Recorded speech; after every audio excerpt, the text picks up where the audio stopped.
दोस्तों, आज इस वीडियो में हम लोग जानते हैं सीएमए क्या होता है। सीएमए मतलब कॉस्ट एंड मैनेजमेंट अकाउंटेंट। ठीक है दोस्तों, इंडिया में बहुत सारे कोर्स प्रोफेशनल कोर्सेज हैं, जैसे कि आप बोल सकते हो चार्टर्ड अकाउंटेंसी। ठीक है, एक है आपको चार्टर्ड अकाउंट सीए बोलते हैं हम लोग, सीए। और एक है दोस्तों सीएस। सीए मीन्स आपको पता है chartered accountant. Okay, chartered accountant. ठीक है, और सीएस दोस्तों कंपनी सेक्रेटरी होता है। कंपनी सेक्रेटरी होता है। तो ऐसे दोस्तों हम आज देखते हैं इस वीडियो में सीएमए। सीएमए क्या होता है दोस्तों? देखिए यहाँ पे CMA cost and management accountant. तो दोस्तों इंडिया में प्रोफेशनल कोर्सेस, एक हो गया सीए चार्टर्ड अकाउंटेंट, और एक होगा सीएस कंपनी सेक्रेटरी, और होगा CMA cost and management accountant. दोस्तों एक सीएमए बनने के लिए आपको क्या करना पड़ेगा? All about CMA today we have discuss cost and management accountant. दोस्तों कॉस्ट एंड मैनेजमेंट अकाउंटेंट आपको क्वालिफाई करने के लिए आपको 3 एग्जाम देना पड़ेगा। एक हो गया फाउंडेशन कोर्स, और एक हो गया इंटरमीडिएट कोर्स, और एक हो गया फाइनल कोर्स। ठीक है दोस्तों, फाउंडेशन कोर्स पास होने के बाद आपको नेक्स्ट एग्जाम देना पड़ेगा इंटरमीडिएट कोर्स। उस पास होने के बाद आपको देना पड़ेगा फाइनल कोर्स।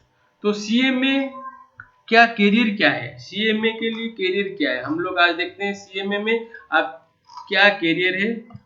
ठीक है, एक तो है, मैंने बता दिया आपको फाउंडेशन कोर्स। ठीक है दोस्तों, फाउंडेशन कोर्स।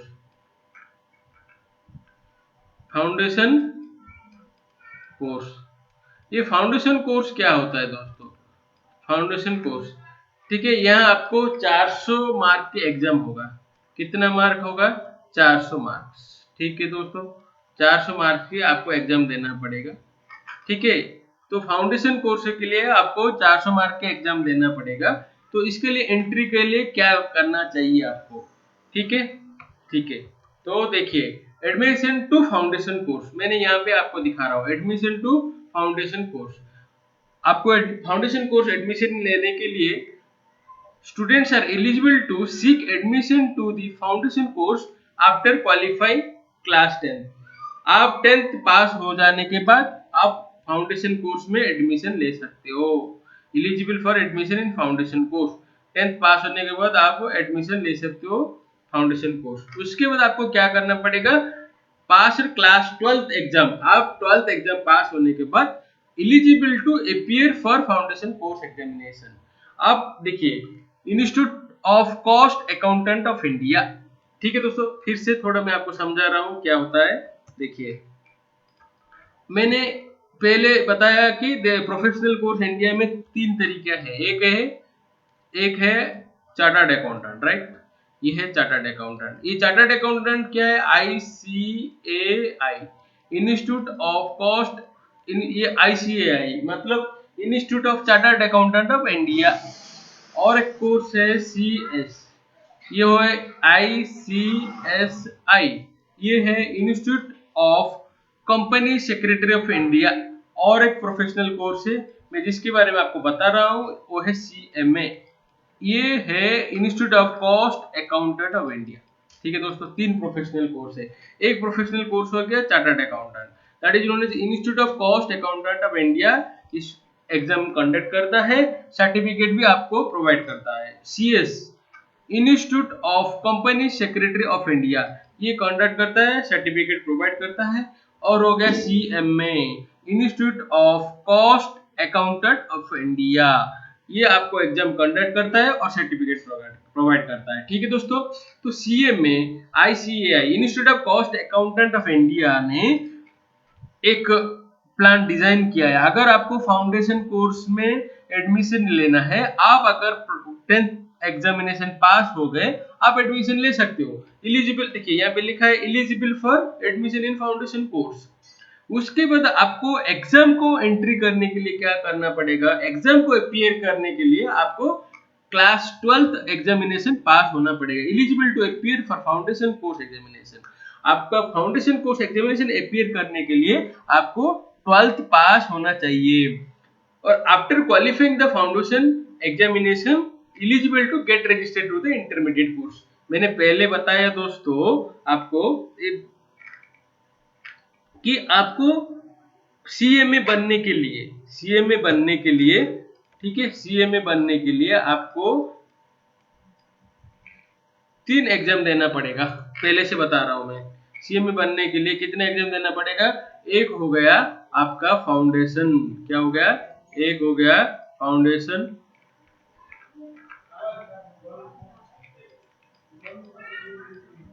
एक हो गया फाउंडेशन एग्जामिनेशन, राइट। यहाँ पे आपको 400 मार्क्स का एग्जाम होगा। ये क्वालिफाई हो जाने के बाद आपको एग्जाम देना पड़ेगा इंटरमीडिएट, इंटरमीडिएट। यहाँ पे दोस्तों 800 मार्क एग्जाम देना पड़ेगा। कितना, 800 मार्क। इंटरमीडिएट क्वालिफाई होने के बाद आपको एग्जाम देना पड़ेगा फाइनल। यहाँ पे भी दोस्तों आपको 800 मार्क्स की एग्जाम देना पड़ेगा। कितना, 800 मार्क। फाइनल क्वालिफाई हो गए। ये होने के बाद आप बन जाओगे CMA, cost and management accountant. ठीक है दोस्तों, तो यहाँ पे मैं आपको एडमिशन का प्रोसीजर क्या है, फाउंडेशन कोर्स का एडमिशन का प्रोसीजर क्या है। आपको क्लास 10th पास होना पड़ेगा, आप तब एडमिशन ले सकते हो, मगर एग्जाम कब दे सकते हो, आपको 12th पास होना चाहिए। ठीक है, नेक्स्ट वीडियो में देखिए cut off date for admission to foundation course.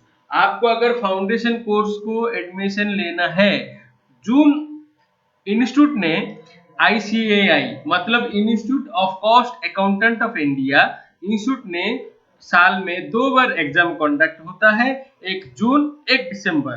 June exam के लिए आपको 31 January of the same calendar year को एडमिशन लेना है, और दिसंबर एग्जाम के लिए 31 July of the same calendar year आपको एडमिशन लेना है। ठीक है दोस्तों, और फाउंडेशन कोर्स में आपको 4 पेपर रहेगा। पेपर 1 रहेगा fundamental of economics and management, paper 2 रहेगा फंडामेंटल्स ऑफ अकाउंटिंग, पेपर 3 रहेगा fundamentals of law and ethics, paper 4 रहेगा fundamentals of business mathematics and statistics. आपको 4 पेपर एग्जाम देना पड़ेगा। एक पेपर है, ठीक है, आपको यहाँ पे दिखा रहा हूँ, एक एक पेपर 100 मार्क्स का रहेगा। ठीक है, मैं यहाँ पे बता रहा हूँ आपको फाउंडेशन कोर्स के बारे में। देखिए दोस्तों, फाउंडेशन कोर्स मैंने बोल दिया आपको, फाउंडेशन कोर्स 400 मार्क का एग्जाम होता है। कितना होता है, 400 मार्क। ठीक है, यहाँ पे देखिए मैं फाउंडेशन कोर्स में आप बता रहा हूँ आपको 400 मार्क के एग्जाम है। 400 मार्क में नंबर 1 पेपर क्या रहेगा आपका, fundamentals of economics and management, number 2 रहेगा फंडामेंटल्स ऑफ अकाउंटिंग, नंबर 3 रहेगा fundamentals of law and ethics, fundamentals of business mathematics and statistics. दोस्तों ये 4 पेपर आप क्वालिफाई हो जाने के बाद आपको इसमें मैं बता रहा हूं, देखिए ये हो गया आपका नंबर 1 100 मार्क, जो बोलते हैं हम क्या, नंबर 1 क्या है, नंबर 1 है FEM fundamentals of economics and management. ठीक है, नंबर 1 है आपका FEM fundamentals of economics and management, ये रहेगा आपका 100 मार्क्स। उसके बाद नंबर 2 रहेगा फंडामेंटल्स ऑफ अकाउंटिंग, नंबर 2 रहेगा fundamentals of accounting, fundamentals of accounting, ये भी रहेगा आपको 400 100 मार्क्स का एग्जाम।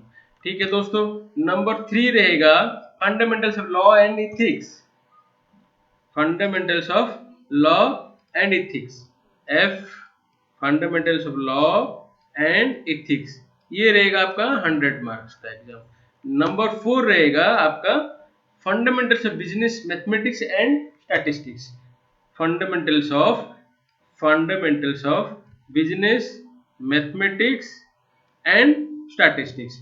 ये तो हो गया आपका 400 मार्क का एग्जाम। मैंने बता रहा था आपको फाउंडेशन कोर्स में आपको 400 मार्क का एग्जाम देना पड़ेगा। तो आपको क्वालिफाई करने के लिए आपको टोटल आपको 200 मार्क लाना पड़ेगा। कितने क्वालिफाई के लिए कितना लाना चाहिए? 200 मार्क्स। टोटल मार्क 200 मार्क्स लाना चाहिए, तब आप क्वालिफाई हो सकते हो। और इंडिविजुअल सब्जेक्ट में, ये जो इंडिविजुअल सब्जेक्ट है आपका, यहाँ पे आपको क्या चाहिए दोस्तों? 40 मार्क्स। इसमें इंडिविजुअल सब्जेक्ट में 40 मार्क्स। पास के लिए कितना चाहिए? 40। इंडिविजुअल सब्जेक्ट के लिए मैं बता रहा हूं दोस्तों 40। ठीक है। और टोटल आपको कितना चाहिए पास होने के लिए? 200 मार्क्स। कितना चाहिए? 200 मार्क्स। इंडिविजुअल 40 मार्क और टोटल 200 मार्क, तब आप फाउंडेशन एग्जाम क्लियर हो गया। फाउंडेशन एग्जाम क्लियर हो जाने के बाद नेक्स्ट है आप इंटरमीडिएट पे जाओगे। ठीक है। अब रजिस्ट्रेशन टू इंटरमीडिएट कोर्स, दोस्तों institute of cost accountant of India ने दो तरीके एडमिशन लेने के लिए, दो तरीका है एडमिशन लेने के लिए।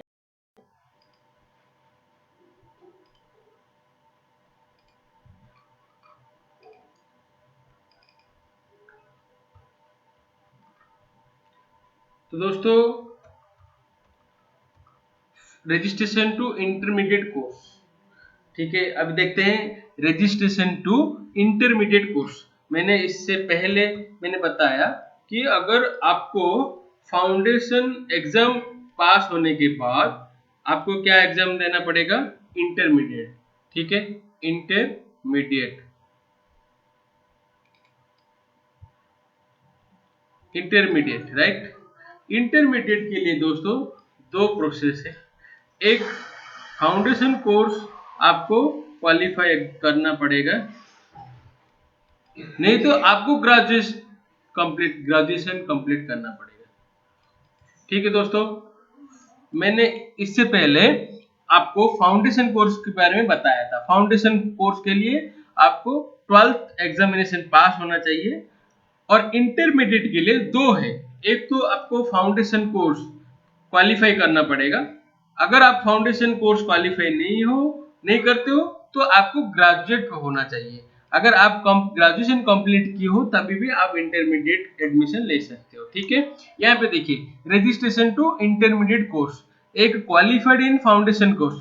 आपको क्वालिफाइड इन फाउंडेशन कोर्स, अगर आप फाउंडेशन कोर्स क्वालिफाई करते हो तभी eligible to register to the intermediate course. नहीं तो आपको graduate of any discipline excluding performing art, music, ठीक है, परस्यूइंग इंजीनियरिंग कोर्स भी परस्यूइंग किए तो तभी भी आप इंटरमीडिएट एग्जाम दे सकते हो। अदरवाइज मैंने आपको इससे पहले बताया था इंस्टीट्यूट ऑफ कंपनी सेक्रेटरीज। देखिए इंस्टीट्यूट ऑफ कंपनी सेक्रेटरीज आप सीएस क्वालिफाई तभी भी आप इंटरमीडिएट एग्जाम दे सकते हो। अदरवाइज आप चार्टर्ड अकाउंटेंट, देखिए institute of chartered accountant of India अगर क्वालिफाइड हो तभी भी आप एलिजिबल हो इंटरमीडिएट कोर्स के लिए। ठीक है दोस्तों, आपको एक तो फाउंडेशन कोर्स क्वालिफाई करना पड़ेगा, अदरवाइज आप ग्रेजुएट कंप्लीट करना चाहिए, otherwise institute of company secretary qualify हो तभी भी आप इंटरमीडिएट में रजिस्टर करवा सकते हो। या chartered accountant, institute of chartered accountant में सीए क्वालिफाइड हो तभी भी आप रजिस्टर कर सकते हो। उसके बाद देखिए अब registration cut off date for registration to intermediate course. अगर जून एग्जाम आप देते हो 31 जनवरी में एडमिशन लेना चाहिए और दिसंबर में तो 31 जुलाई के अंदर एडमिशन लेना चाहिए। नेक्स्ट इंटरमीडिएट कोर्स में आपको 2 ग्रुप एग्जाम देना पड़ेगा। ठीक है दोस्तों, इंटरमीडिएट में आपको कितना देना पड़ेगा यहाँ पे मैं आपको बता रहा हूँ। इंटरमीडिएट में आपको इंटरमीडिएट एग्जाम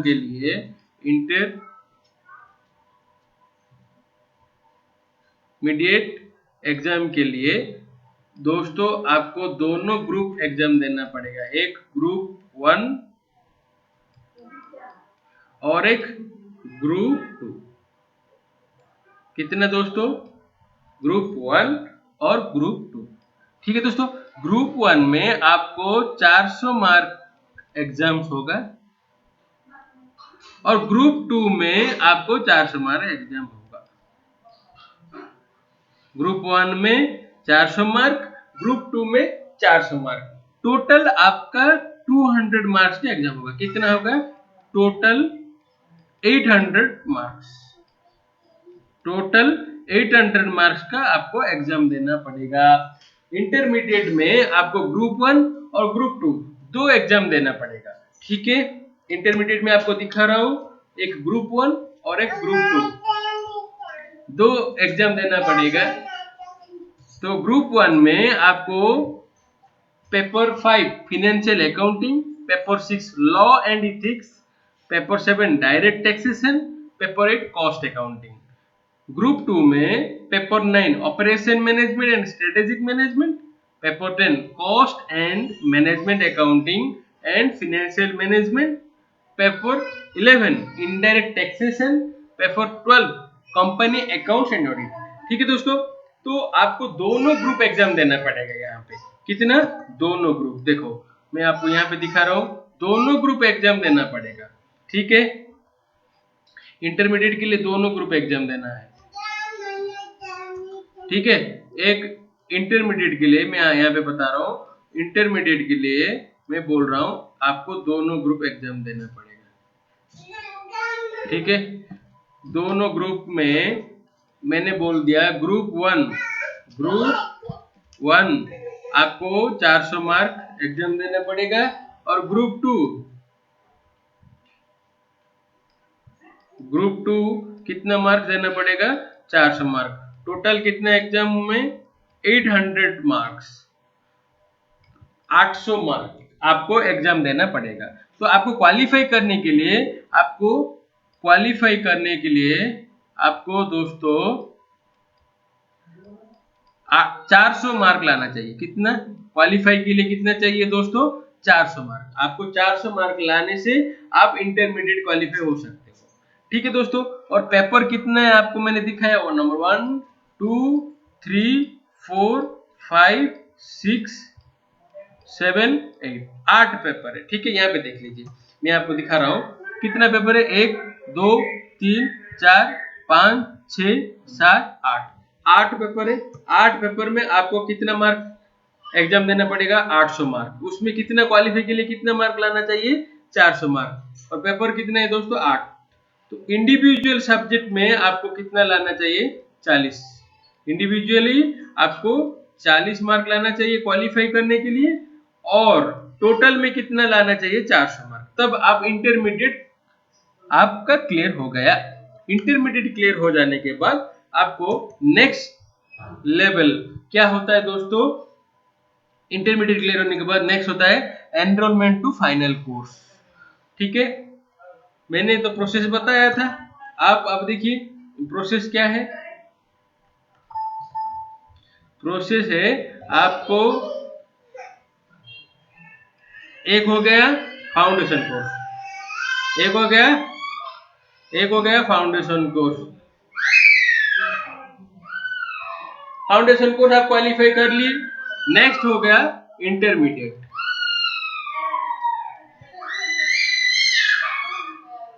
नेक्स्ट हो गया इंटरमीडिएट, ये क्वालिफाई कर लिए। उसके बाद आपको एडमिशन लेना है, रजिस्ट्रेशन करना है फाइनल।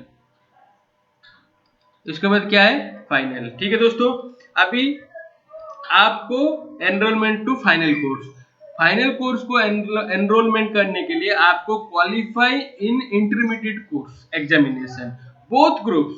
मैंने बताया था इंटरमीडिएट में आपको दो ग्रुप होता है, ग्रुप 1 ग्रुप 2।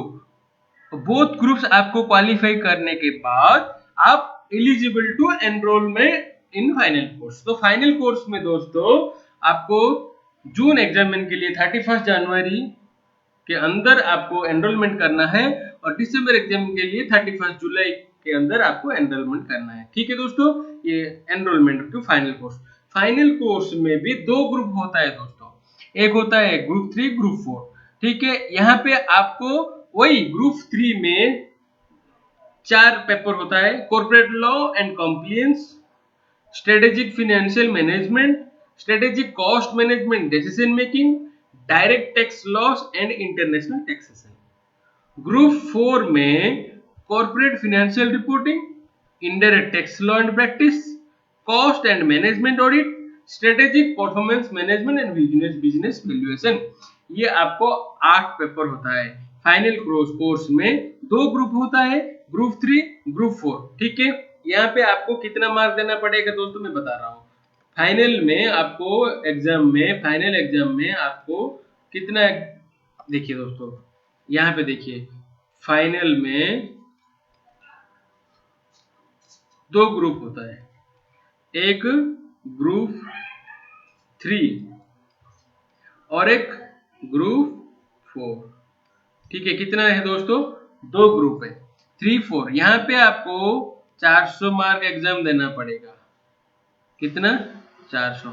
और यहाँ पे भी आपको 400 मार्क एग्जाम देना पड़ेगा। तो टोटल कितना हो गया दोस्तों, 800 मार्क। मैं अभी फाइनल के बाद फाइनल बता रहा हूँ आपको। टोटल फाइनल में कितने देना एग्जाम आपको, फाइनल में 800 मार्क। तो कितने पेपर होता है दोस्तों, 8 पेपर, 1 2 3 4 5 6 7 8। 800 मार्क में फाइनल के लिए आपको क्वालिफाई करने के लिए आपको 400 मार्क चाहिए। कितना चाहिए दोस्तों, 400 मार्क चाहिए। फाइनल में 800 मार्क में अगर आप 400 मार्क लेके आ गए, आप क्वालिफाई हो गए फाइनल। मगर एक कंडीशन है कि आप इंडिविजुअल सब्जेक्ट में आपको कितना लाना चाहिए, 40। Each and every individual subject you have to score minimum 40। आपको इंडिविजुअल सब्जेक्ट जो है आपका 8 सब्जेक्ट है दोस्तों, इसमें आपको इंडिविजुअल कितना स्कोर करना पड़ेगा, 40। और टोटल में कितना क्वालिफाई होने के लिए करना पड़ेगा, 400 मार्क। अगर आप 400 मार्क फाइनल में लेके आ गए और इंडिविजुअल 40 मार्क लेके आ गए, आप क्वालिफाई हो गए फाइनल। ठीक है, आप फाइनल क्वालिफाई हो गए दोस्तों। फाइनल क्वालिफाई हो जाने के बाद आप बन जाओगे CMA। आपको डिग्री मिलेगा, इंडिया में उसको बोलते हैं CMA। आप बन गए CMA, cost and management accountant. ठीक है दोस्तों, फाइनल कोर्स आप क्वालिफाई करने के बाद आप बन जाओगे CMA। ठीक है, अभी मैं आपको बताता हूं आफ्टर CMA क्वालिफाई होने के बाद आपको करियर प्रोस्पेक्टिव क्या है, करियर प्रोस्पेक्टिव क्या है। ठीक है, आप तो बन गए भाई CMA, राइट, आप तो बन गए CMA। तो CMA बनने के बाद आपका करियर क्या है, आपको किस फील्ड में आप जॉब कर सकते हो, आपका फ्यूचर क्या रहेगा, आपका सैलरी क्या रहेगा। ठीक है दोस्तों, मैं आपको एग्जांपल बता रहा हूँ। क्वालिफाई होने के बाद CMA आपको एक तो बजट एनालिस्ट, एक है बजट एनालिस्ट। बजट एनालिस्ट का काम क्या होता है दोस्तों, organise financial task, develop budget, monitor cost and revenue trends, inform project management of budget details, make strategic planning and resource allocation recommendations. ये सब काम आपका बजट एनालिस्ट का होता है। अदरवाइज आप एक फाइनेंशियल एनालिस्ट भी बन जाओगे। मैं बोला बजट एनालिस्ट और फाइनेंशियल एनालिस्ट। फाइनेंशियल एनालिस्ट का प्रोफाइल क्या रहेगा, make cost management decision, investment funds, improve financial practices, provide detailed data analysis and reports, the track budget trends and forecast future trends. ठीक है दोस्तों, नंबर 3 आप accounting manager भी हो सकते हो। अकाउंटिंग मैनेजर का रोल ये रहेगा, prepare financial statement and balance sheet, assist with auditing requirements, ensure compliance with financial regulations, oversees the organization accounting processes, supervise and train staff accountants। ये हो गया आपका अकाउंटिंग मैनेजर का रोल रहेगा। और नंबर 4 में आप फाइनेंस कंट्रोलर भी बन सकते हो। इसमें क्या रहेगा, oversee all accounting function, maintain financial data, supervision account payable and receivable transactions, audit financial documents and process, file tax returns, establish internal accounting policies and procedures, create financial reports। ठीक है दोस्तों, फिनेंशियल कंट्रोल का भी job कर सकते हो। Otherwise आपको chief financial officer जो बोलते हैं CFO, चीफ फिनेंशियल ऑफिसर, यहाँ पे क्या आपका प्रोफाइल रहेगा दोस्तों, lead all financial operations, fund raising and investing, risk management, budget planning, ensure regulatory compliances, report to the board of directors, participate in high level decision about asset allocation and strategic planning, provide oversight for human resources, accounting and other offices within organization। ठीक है दोस्तों, मैं यहाँ पे आपको 5 example दिया। एक budget analyst हो सकते हो, फिनेंशियल एनालिस्ट हो सकते हो, अकाउंटिंग मैनेजर हो सकते हो, फिनेंस कंट्रोलर हो सकते हो, चीफ फिनेंशियल ऑफिसर हो सकते हो। Otherwise there are large scope are there in CMA, और बहुत सारे जॉब है। आप कॉस्ट ऑडिटर भी बन सकते हो, इंटरनल ऑडिटर भी बन सकते हो, बहुत सारे आपका करियर है। तो दोस्तों जैसे आप CMA क्वालिफाई हो जाते हो, सॉरी, जैसे आप CMA क्वालिफाई हो जाते हो दोस्तों, आप देखिए दोस्तों, CMA क्वालिफाई होने के बाद देखिए आपको मैंने बताया इस वीडियो में details all about CMA। CMA क्या होता है? CMA मतलब कॉस्ट एंड मैनेजमेंट अकाउंटेंट। ये एक लार्ज, एक वास्ट कैरियर है। अगर आप CMA क्वालिफाई हो जाते हो, आप बहुत सारे एरिया में, फील्ड में आप काम कर सकते हो। ठीक है, और ये एक प्रोफेशनल कोर्स माना जाता है इंडिया में। इसको कंट्रोल कौन करता है दोस्तों? मैंने फिर से बताया, इसको कंट्रोल करता है ICAI, institute of cost accountant of India. ठीक है दोस्तों, CMA बन जाओगे, फिर आप एक अच्छा करियर बनाओगे। ठीक है दोस्तों, और अगर कोई जानकारी चाहिए ICAI CMA के ऊपर, तो दोस्तों कमेंट्स में मुझे पूछिए, मैं आपको समझा दूंगा, रिप्लाई दूंगा और आपका डाउट क्लियर कर दूंगा। थैंक यू दोस्तों।